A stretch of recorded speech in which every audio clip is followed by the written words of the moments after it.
تو سر بات اس طرف نکل گئی ہے تو دو مرتبہ آپ نے اسامہ بن لادن کو بھی کیا، چیک کیا؟ مجھے کئی دفعہ ہاں اچھا رپورٹ میں تو ریگولرلی جاتا تھا جی وہاں مریضوں کا علاج کرنے.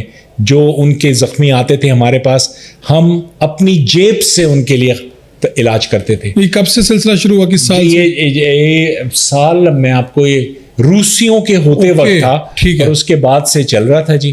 اور اللہ کے فضل و کرم سے لوگوں نے وہاں بہت پیسہ بنایا ان کے لیے، لیکن الحمدللہ ہم نے فی سبیل اللہ کام کیا.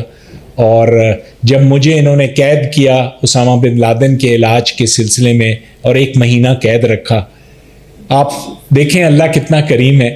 میری والدہ حیات تھی تب، ان کی دعائیں.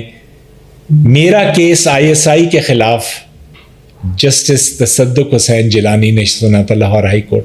میں ان کا ممنون ہوں، ورنہ ان اداروں کے خلاف تو جی کوئی کیس ہی نہیں سن سکتا. اور انہوں نے حکم کیا تھا کہ فلانی تاریخ کو اس کو میرے سامنے پیش کیا جائے، تب امریکیوں نے چھوڑا جی. ادروائز تو وہ مجھے گوانٹینامو بے لے جانا چاہتے تھے. اور 1 ماہ وہاں پر آپ رہے ان کی تحویل؟ میں ادھر رہا اسلام آباد میں ISI کے سیف ہاؤسز میں. روز میرے منہ پہ کالا کپڑا ڈال کے پنڈی سے اسلام آباد لے جایا جاتا تھا.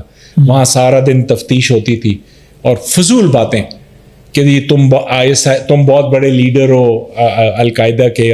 میں نے کہا جی آپ کسی کوئی ثبوت سے بات کریں. میں ڈاکٹر ہوں اور ضرور علاج کروں گا جو بھی میرے پاس آئے گا.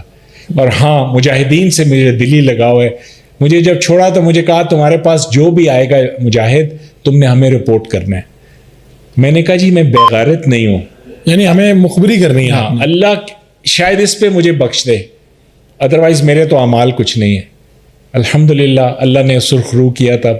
اور کئی سال میں حج پہ بھی نہیں جا سکتا تھا، میں موسٹ وانٹیڈ لسٹ پہ تھا. اب یہ سارے مسائل ختم؟ 7 سال جی. اب اللہ کے فضل سے کم ہو گئے ہیں. اب بھی مثلا میں برطانیہ جب جاؤں، امریکی ٹٹو جو ہے نا، تو ان کے پاس وہ تفتیش ضرور کرتے ہیں کہ تم اب کہیں یمن تو نہیں چلے جاؤ گے، عراق تو نہیں چلے جاؤ گے. میں نے کہا نہیں ہے